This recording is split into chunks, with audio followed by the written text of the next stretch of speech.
Good evening, everyone. Welcome to the public seminar series of 2016. This is an event which is organized by the IUCN Maldives in collaboration with MNU. And this is the third year of this series, and so far it has been very informative and very well appreciated. Okay.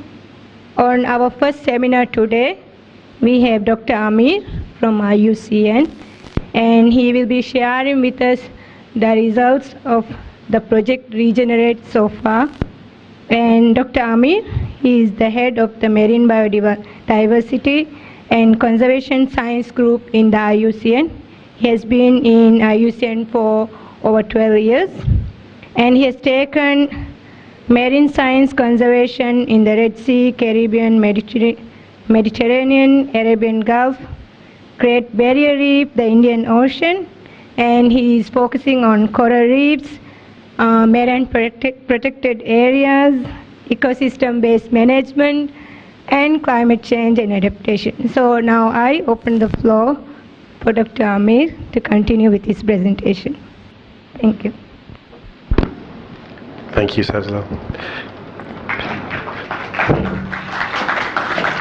So, thanks for coming and welcome. There's a nice turnout here, so hopefully we'll have a nice discussion.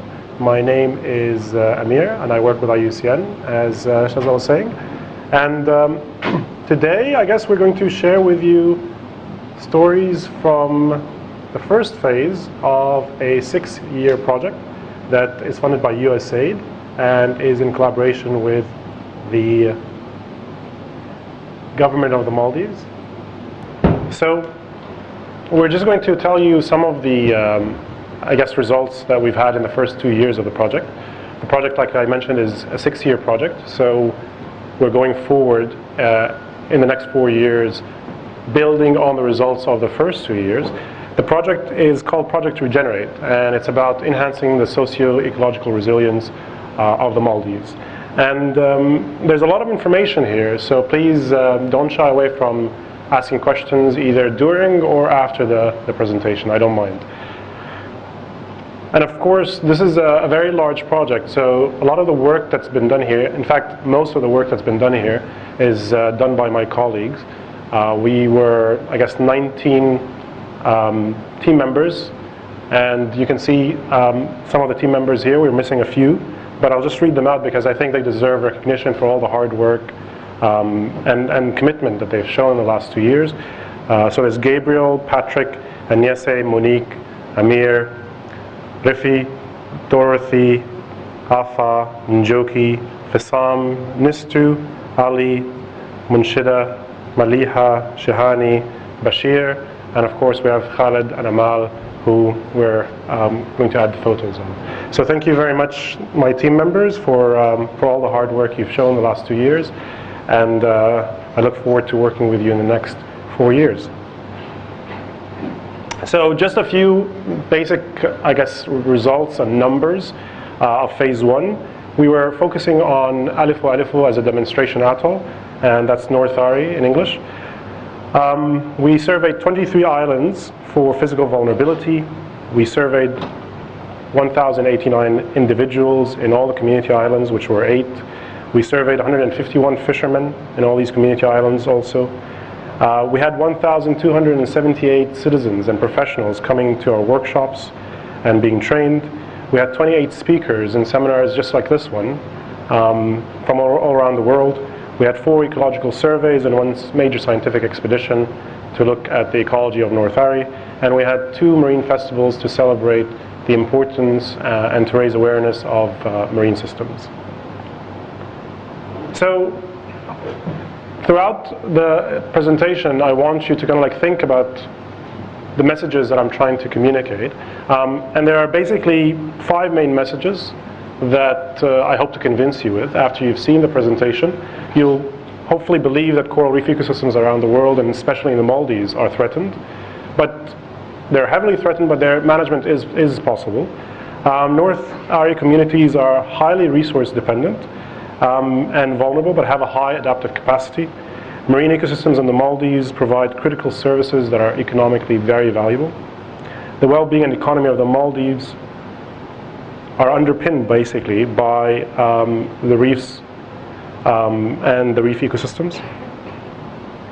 And the Maldives needs to basically manage these ecosystem services for resilience in order to have a better future. So many of you have seen a slide like this in presentations that you've seen before. It's not a secret that communities around the world are heavily dependent on marine ecosystems.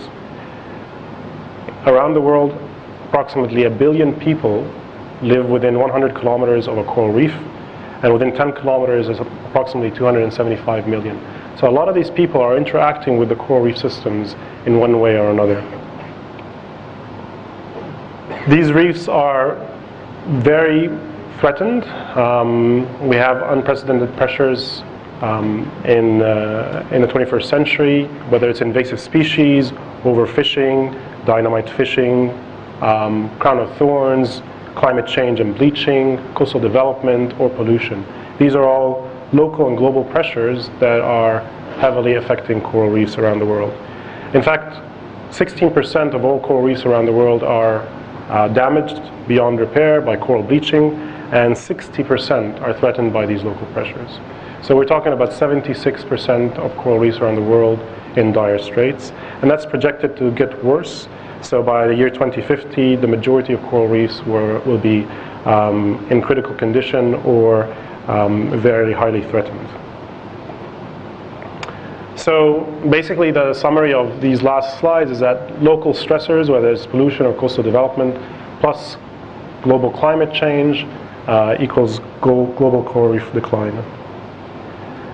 So why isn't conservation working? There are lots of people out there, including many people in this room, governments, universities, NGOs, working for conservation. So why aren't we making a dent?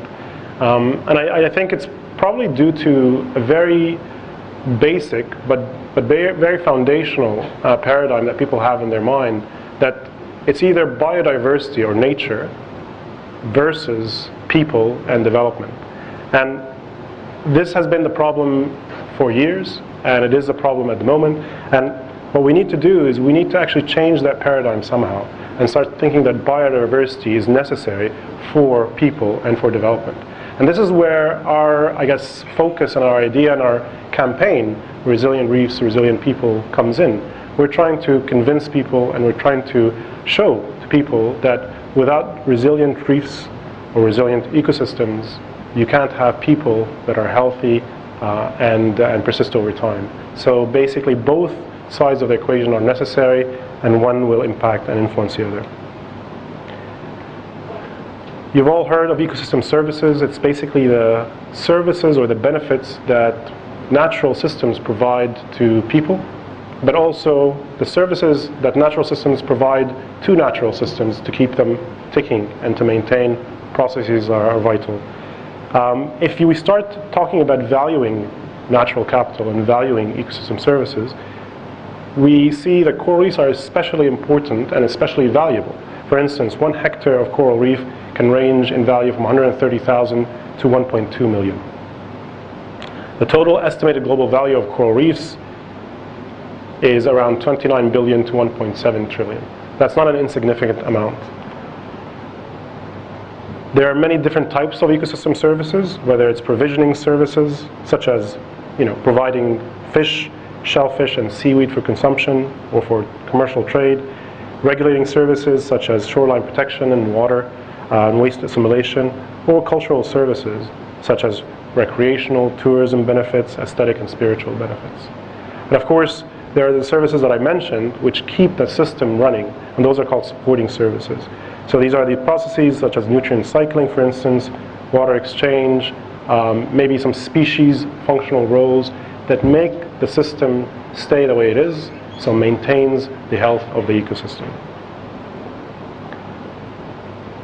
If we break this up globally and we look at the value of ecosystem services just from coral reefs, we'll find that for provisioning services, we have an average of $1,000 to $100 per hectare per year, regulating services at $26,000, cultural at $88,000, and supporting at $13,500. So This is per hectare per year, and if you think about the amount of coral reefs out there, you then quickly realize how valuable these systems are. So are marine ecosystems unique in terms of natural systems and in terms of the value of natural systems? So this was a review done in 2012, and it looked at different habitats around the world, different ecosystems around the world. And on the y-axis you can see the different habitats. On the x-axis you can see the amount or the value of dollar per hectare per year of that ecosystem service. And what you can see here is by far coastal and marine systems are the most valuable systems. So in fact, if you wanted to conserve anything in the world, or you want to maintain and preserve any kind of ecosystem or habitat in the world, you would focus on marine systems because that's where you get the most bang for your buck. So we did an ecosystem services evaluation in North Ari, and these are some indicative results from our work. We looked at basically different economic sectors such as resorts, guest houses, liveaboards, and reef fishing. And we found that depending on the sector, you have a different, of course, annual revenue, annual expense, and an annual profit. The total of these, just for North Ari, and this is a very conservative estimate, is approximately $43 million in terms of revenue that's being generated in North Ari. And if you subtract the costs from that, you get an annual profit of about $10 million. So again, this is just of the services that we are able to calculate. There are lots of services that we're not able to calculate because they need specific surveys done on each sector. But it's an indicative number to show you how valuable these sectors are for North Ari. If you look at tourism and reef fishing, you'll find that the total per annual revenue per kilometer squared is about $500,000.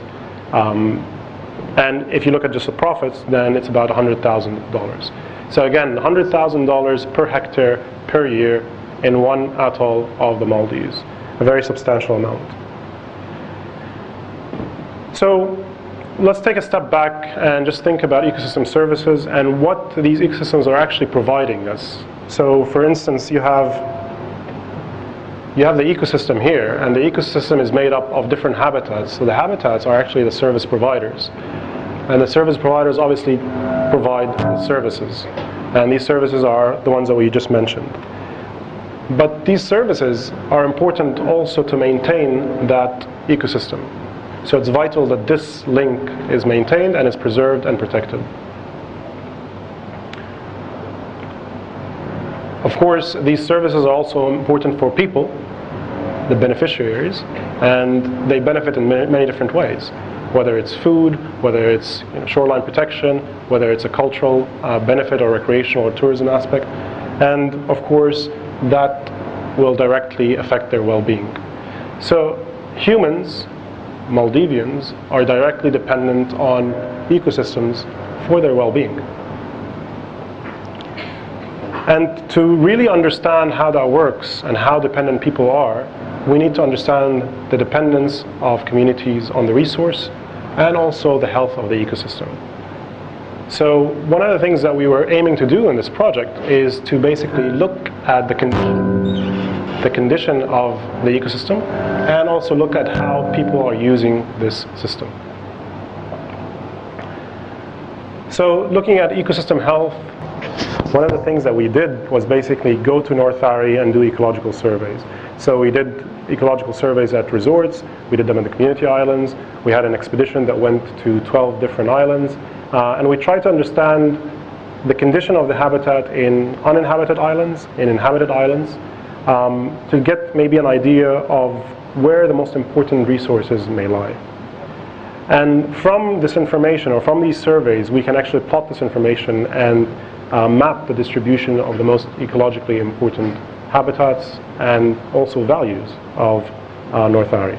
And on this map, what you can see here is basically an aggregate of different data layers, of which basically there's field survey data on coral cover, coral diversity, number of apex predators, sharks, fish, etc. But also looking at incorporating some of the sensitive areas that have been identified by the EPA. We also wanted to understand, again, the dependence of the people on the resource. So we went to the 8 community islands of North Ari and surveyed approximately 1,089 people there. And that's a substantial percentage of the population, and it's important to get a representative sample of the population so that the results are representative of what's happening in that atoll. So we basically surveyed about 25% of the people there, and we went back and we surveyed specifically the fishermen, who are the major resource extractors, and we surveyed about 151 fishermen from all the 8 community islands of North Ari. So I'll show you some of the results now, and there's a lot of results, but I've just kind of like teased out all the main ones. One of the most important things that we've discovered or realized is that people in North Ari are highly dependent on the resource. So 92% of the people that we surveyed have some kind of interaction with the resource, whether it's for livelihood, whether it's recreation, or whether it's actually subsistence, so they're catching fish to eat, for instance. They're all aware that the state of the environment and the state of natural resources is declining. So there's a worsening of the condition. And they understand that that's happening, but maybe they don't know why it's happening. On an individual basis, so if you think about one person, there's a very high adaptive capacity for that person to be able to deal with what might happen in the future in terms of worsening condition of the resource, a reduction in access to the resource, etc., etc. And basically that's because either they have a second or third job that they can go to in case something happens to them if they're not able to access the resource, and or they're thinking about it. So almost 80 to 90% of the people are either engaged in a second or third job or are actively thinking about it. Now, that's on an individual level. People have the ability or the capacity to adapt to a change, which is a good thing. The bad news is that as a community they're very vulnerable because they're highly dependent on 2 different sectors, tourism and fishing, and there's a lack of other alternative livelihoods. So again, these 2 sectors, tourism and fishing, are highly dependent on the resource. So if the resource disappears or there's a lack of access to the resource, then the community as a whole will be highly vulnerable.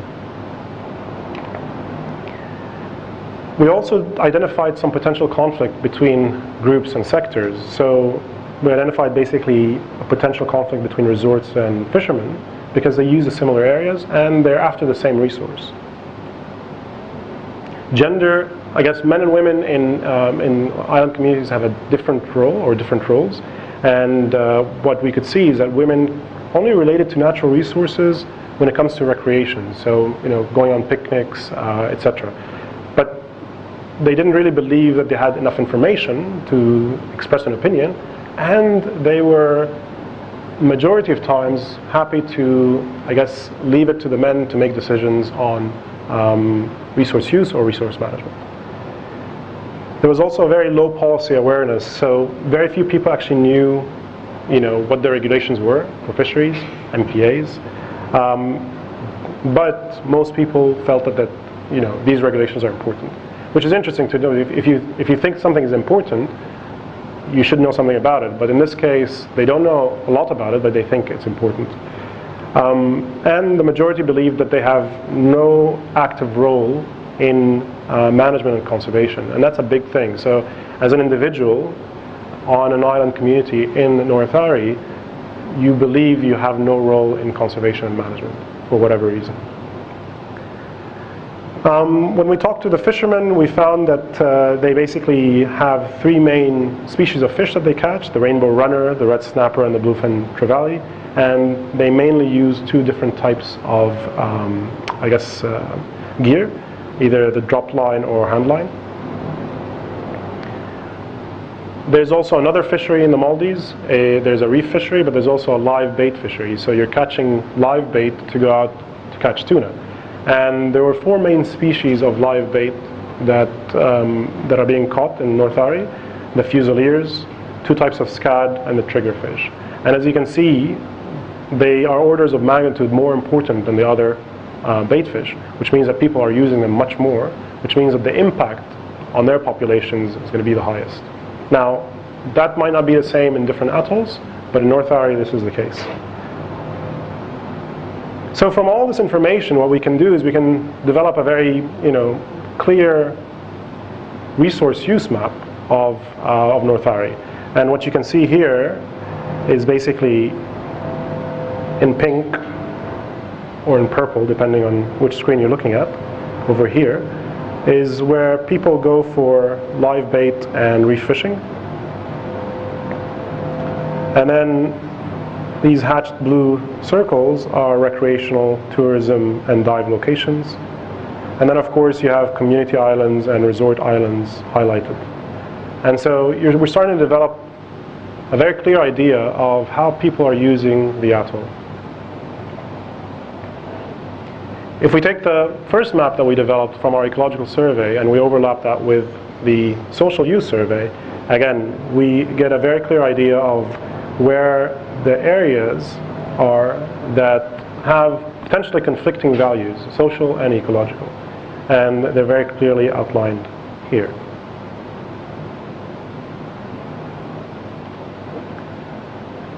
And from these maps, we can overlay all the types of management on the atoll. And we can come up with all the potential gaps in management. So areas that have a potential conflict because there's a social and ecological value, but there's no management governance overlay on top of that. And basically what we can come up with is these gaps in management. So these are all areas, so these squares here are marine protected areas. And these are the areas that are potential gaps in management. So as you can see, there's a very large amount of North Ari that may not be managed and could be managed better. So how do you best manage coral reefs? So what do you do around the world to manage coral reefs? What's best practice, I guess? If you think of a coral reef as this series of hills, and this is a healthy state, people think of coral reefs as either resilient or not. And resilience means that the system, the coral reef, is able to take an impact and bounce back. So that impact could be a global impact, like climate change, bleaching, or it could be a local impact, like pollution and overfishing. So in this case, I've just shown some local impacts. This is your system here. Naturally, the system stays in this healthy state because it's resilient. But if there are local impacts or global impacts, in this case overfishing and pollution, then what happens is the system basically will slip into an alternative stable state. So coral reefs won't disappear overnight, but they go into a different dynamic. They go into a different state of being, and that state is not the best state. It's a suboptimum state. In this case, it's a coral reef that has a lot of microalgae growing on it. Because what you've done is you've removed all the herbivorous fish, and you've introduced pollution and nutrients, which helps the algae grow. So what's happened basically is that you go from a healthy state to a suboptimum state, and it's much easier to go from here to here than the other way around. So what you want to do, if you're a manager, you want to maintain these big bumps, these main hills over here, so that the system doesn't slip into a worse state. And so basically what you have to do is you have to manage these impacts. You have to manage these local stressors or these global stressors. So then people start talking about resilience-based management. And this is what this project is all about. We're trying to manage for resilience. We know that reef condition is deteriorating over time. Climate change is a reality. The momentum of carbon emissions has created basically the context of a warming climate. We can reduce how fast it's happening, but we can't stop it. So the condition of reefs will decline over time. There is no doubt about that. However, we have, I guess, the opportunity, but also we have the ability to stop it from going under a threshold of which it cannot recover from. So if you manage for resilience, you might be able to get the green or the yellow-orange line and avoid this red line. The better management you have in a system, the more likelihood you're going to give the coral reef or the ecosystem the opportunity to recover from local impacts or global impacts. But there's a problem. Even the best managed coral reefs in the world are having issues. So the Great Barrier Reef has an authority, a marine protected area authority, that just does that, manages it. It's the largest and best managed coral reef system in the world. And as you can see here, over time, the Great Barrier Reef has declined from 30% coral cover to currently around 15 or 10%.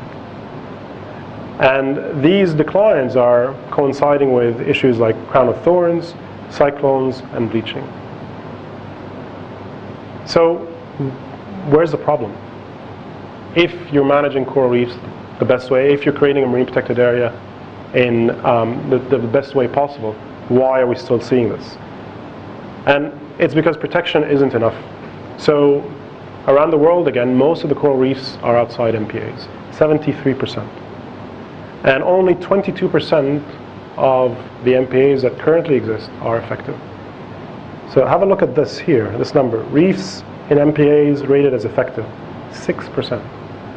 So marine protection and marine protected areas around the world are dismally low in number. And they cover a very, very small fraction of the world. And of that, the MPAs that are effective are 6%. So by putting a boundary around a coral reef, it doesn't mean that it's going to get better. You actually have to manage it and do stuff that will make it better. So what about the Maldives? Some important questions come up when we look at the Maldives. Do the current marine protected areas represent Maldivian habitats and species? Are the MPAs currently in place protecting the 10 to 12% that Maldives has committed to internationally to protect? Are these MPAs effective in managing and protecting? And are the MPAs the only and best approach to better management and enhancing of these coral reefs? So these are fundamental questions that we've asked ourselves in the last 2 years. I'm sure many of you have asked that question or those questions in your career. And these are the questions that are going to propel us into the next 4 years of our work. So just to give you a little bit of background, there's about 1,200 islands in the Maldives, of which 200 are local community islands and about 105 that are resort islands. Projected to be about 200 very soon, or 205 resorts pretty soon. There are only 35 MPAs. Now, that's a good number actually for a country, 35 MPAs. But only one of them has a management plan, of which we can then call an effective MPA. So one MPA has a management plan and potentially is effectively managed. And that's in Hanifaro Bay. And the current network of MPAs, if you want to call it a network, covers 0.04% of the Maldives. And the number that you're supposed to be shooting for internationally is 10 to 12%. And the number that scientists are advocating is 30%.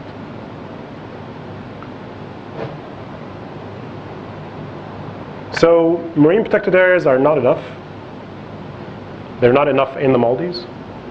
We need to think about something different. We need to think about a different way of protecting habitats. And one of the things that I guess people are aware of now is that protected areas are facing a lot of challenges, whether it's implementation, whether it's acceptance by communities, whether it's funding and resources. So different types of governance tools have to be used. In this case, we're starting to use marine managed areas, with the idea that marine managed areas, especially networks of marine managed areas, are much better than having one isolated marine protected area that may or may not be functioning very well. So if we talk about, again, resilience-based management at a spatial scale and an atoll scale, We have marine protected areas that currently exist, and I don't know if you can actually see that, but there is one marine protected area in this atoll. It's right here. So if this is a reality, clearly we are not protecting a big chunk of the atoll. Even if that marine protected area has a huge boundary, big boundary, and it takes up a big body of water around it and the habitats that are included in it, we're not really representing all the reef classes and all the habitats of that atoll. So we need more, but there are no resources to do more. So one way of doing it is actually to use resorts as de facto marine protected areas or marine managed areas and help them manage the reefs better. And all of a sudden, you've increased the area in the atoll that is managed or protected. And you've also increased the representation of habitats and species that are managed or protected. And if all of a sudden you include community islands and develop house reef management plans for them and help them manage their own house reefs, then you have a major coverage of management and protection in the atoll. And this is where we're heading, or we would like to head with the project and with the EPA and the Ministry of Environment. So I'll just show you some examples of how people have, I guess, managed for resilience around the world.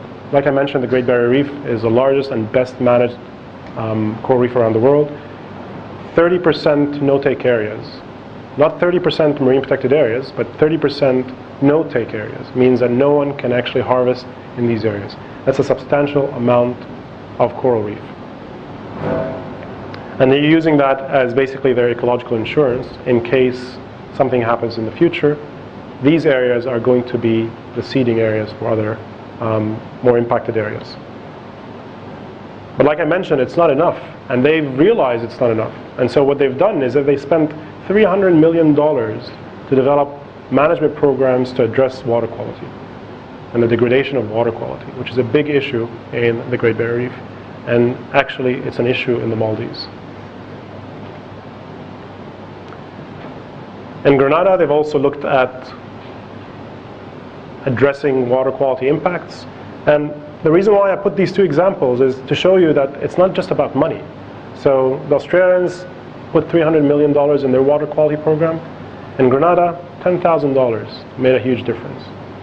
They have pig farms there, and the pig farms are basically producing effluent. It's going into the reef. By addressing the issues in the pig farms, there could be farms, then you can also deal with the pollution issue. So funding and money is not the problem. You can also protect important biodiversity hotspots. That's one of the hallmarks of managing for resilience. And again, in the Great Barrier Reef, they've looked at turtle nesting and protected those.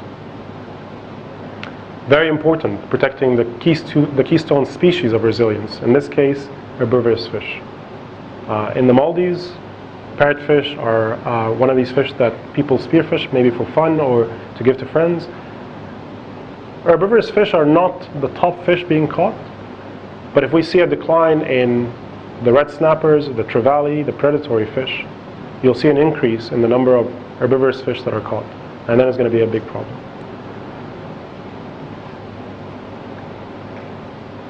So I hope I've actually convinced you with the main messages that came out of this project. And we all know now that the ecosystems, tropical ecosystems are endangered, coral reef ecosystems especially so.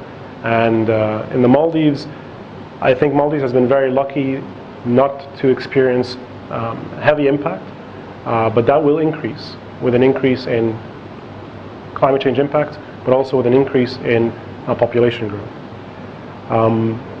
The North Area communities that we've studied are very dependent on the reefs and are very vulnerable, which means that if anything happens to these reefs, people are going to be destitute, or they're going to be basically screaming at government and trying to find a solution. the value of ecosystems in the Maldives are very high, and the more we study them, the more we understand how high they are. Reefs are the main economic source for the Maldives, and so there's an impetus to try to understand how we can manage them better, whether it's a resort that's trying to manage them better, a local community that's trying to manage them better, or the government. And what we're trying to do in the next 4 years is build frameworks that helps all these different sectors, all these different groups, to either manage the reef in front of their doorstep or to manage the reefs nationally in the country. And thank you all for listening. And if you have any questions, I'll take them now.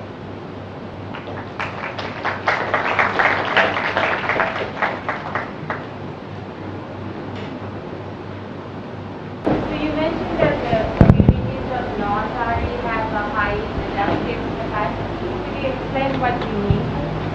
So people, I guess individually, were able to switch jobs, or they have more than one job. So for instance, if you go out and fish, you also have a guest house. So if you can't fish anymore, you still have the guest house that can supply you with some kind of revenue or a way of livelihood.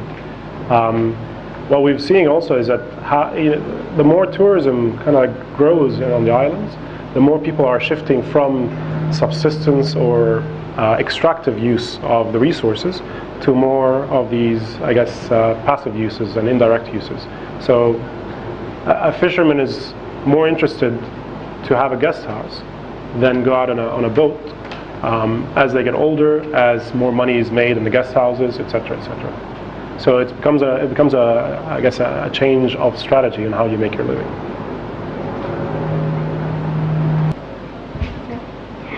Okay, you mentioned about the North area having some EPA sensitive areas. How are you defining sensitive there? Is my question. I don't think that's a question for me. I think it's a question for EPA. Rifat is here, fortunately. Would you like to help with that, Rifat? The sensitive areas is the area. It started up with the registrar of all the environmental resources in the country. So it was a joint effort by Ministry of Environment and also Ministry of Fisheries. Later, which was developed as environmentally significant areas, where the areas that we need to put that extra effort to prevent, to conserve, like when we get the development projects and livelihood, and when we do the resource use. These are the areas that we have to go that extra step to put some mitigation measures or put a second thought before we do something.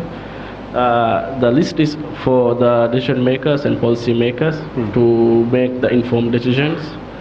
Sometimes you get people a little bit confused with the protected areas and the sensitive areas. So the protected areas are legally protected under the environment law, but the sensitive areas have some protection under the different regulation which is implemented by EPA, but they are not protected areas. Sensitive areas just for informed decision making, and also it have some legal support from other regulations implemented by EPA. Can you give us an example of a sensitive area, like a mangrove? Yeah, like all the mangrove habitats we have in the country is listed under the sensitive areas, and we have some regulations which give them the buffer, like every 15 meters from all the mangrove areas, it's give a protection to the mangroves. And when you bring up development projects or resource use activities, you have to take special considerations, which EPA and all the related ministry have to develop guidelines for resource use guidelines to these areas. Yeah. Thank you.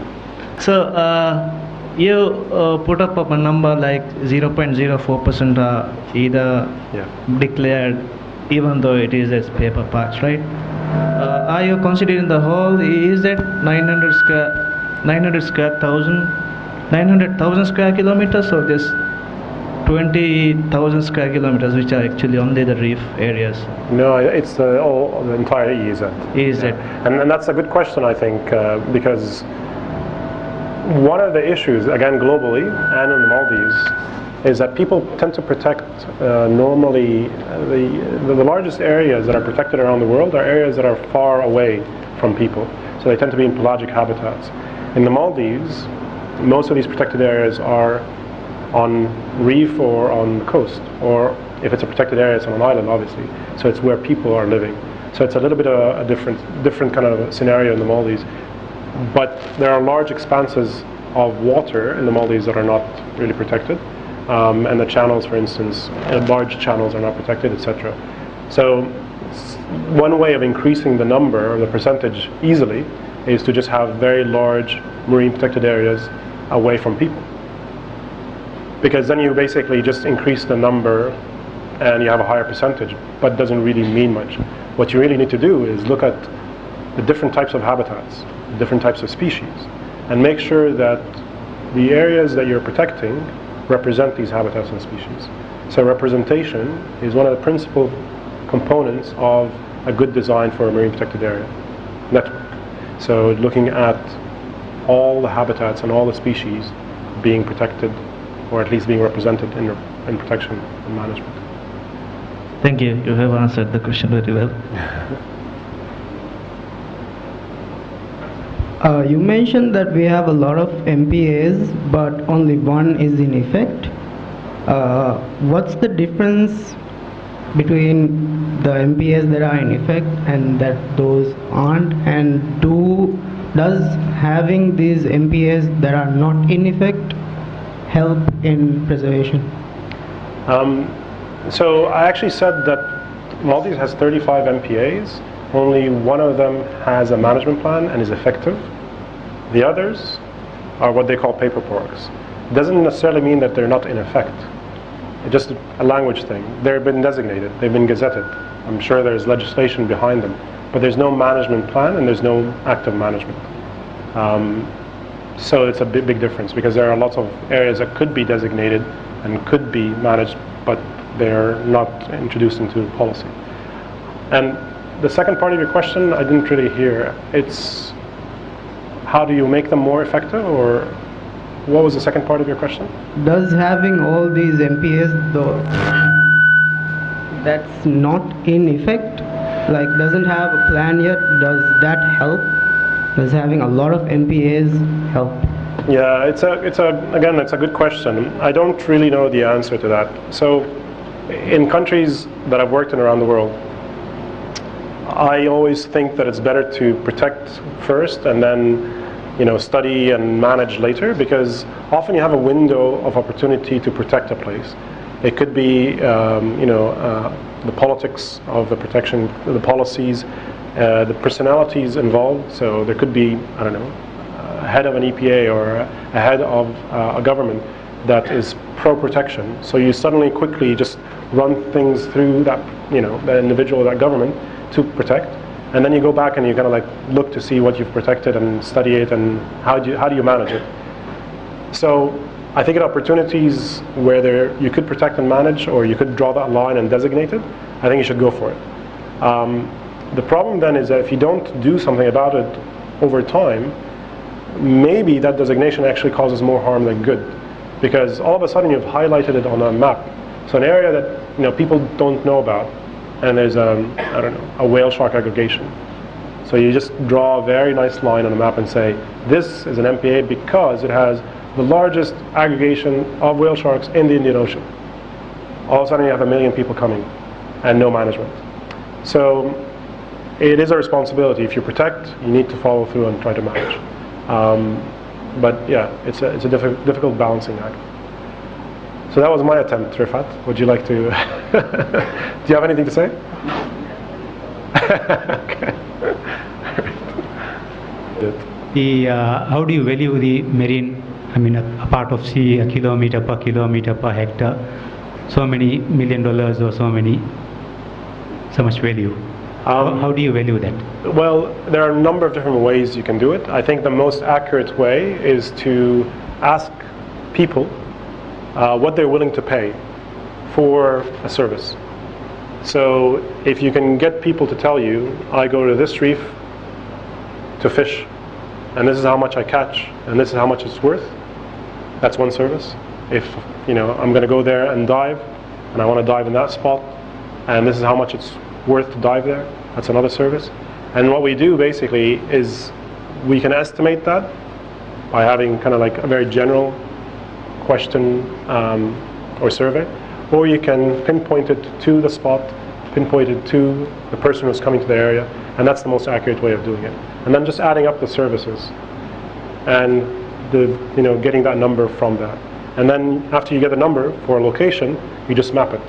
And you do that for as many places as you can, and you can map those areas. The other way of doing it, which is in sort of an estimated way, is to try to understand how people use different habitats.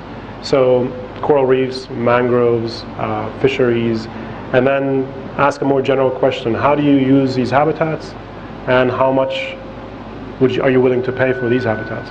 And then you take these numbers, that information, and map it on a habitat map. So you have an understanding of where the habitats are, and you use them as an indicator, what they call a surrogate, to basically label that map with values. So this is a more coarse and an easier way of doing it, but you have to have good habitat maps. And the first way I was mentioning is the most accurate way, but it's quite intensive, and it requires a lot of resources. Did that answer your question? Once we are able to put a value to these, the various places, Yeah. you suggested something about the relation with the working with the resorts to manage the places. Can we ask, is it possible to charge a rent or a fee from the people who use these places? Absolutely. That's an excellent question, and I think in many countries that's where these kind of studies have led to. So you can do it for marine protected areas. So using the marine protected area, you have to pay a fee, and if you pay a fee, it's usually calibrated to what the value of the resources are in the MPA. So it's called payment for ecosystem services, and there's an entire discipline dedicated to trying to understand the value of natural resources so you can get people to pay for it. And all of a sudden, you've changed the paradigm again. It's not common goods. It's not open territory. Anyone can go use it. Every time you use ecosystems, then you need to pay for it. Just like you use electricity and you pay for it, just like you pay your water bill, you need to use natural systems. You need to pay for using natural systems. Hi, my question is in terms of management, how much, what's the percentage of the no-take zone, or the percentage which is strictly off-bound for the reefs, in house reefs, when you consider in theory? You mean in resorts?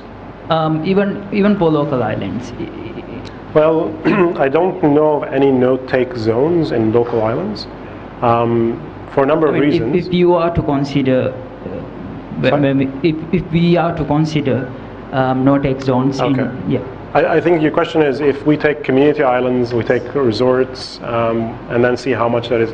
That's a good question, and that's where we're heading with our calculations. So find out basically if we would protect the community islands, if we would protect the resorts or manage them, how much does that percentage go up? And also, what habitats would you protect? So do you then increase the number of representative habitats and species? So I don't know the answer to that, and I think we're calculating it in this year. Yeah. Good question.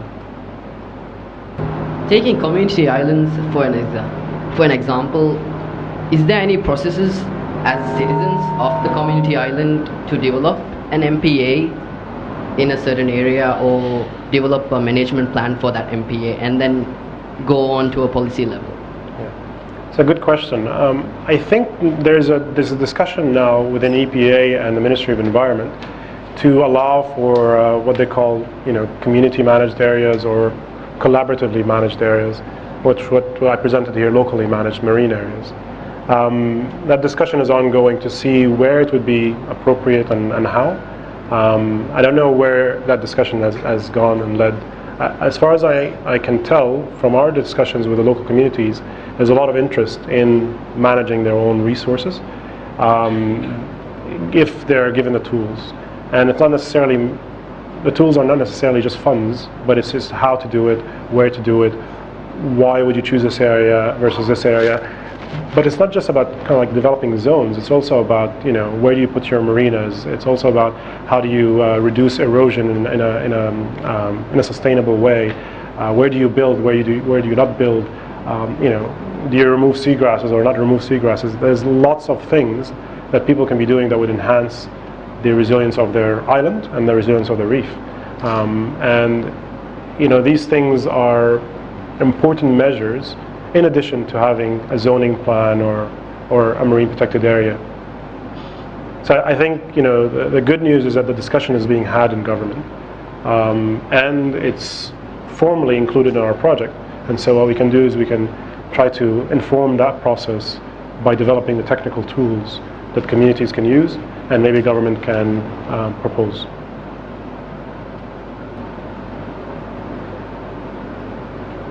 If you don't have any questions, thank you all for joining us on our very first seminar of 2016. We will be having more seminars and we will keep you informed through our social media. Please follow us on Facebook, Twitter, and also we'll mail you. And please fill the sign-up sheet so that we can have your email, so that we can send you the details of the upcoming seminars. And we do have refreshments, so please join us outside the auditorium. Thank you all.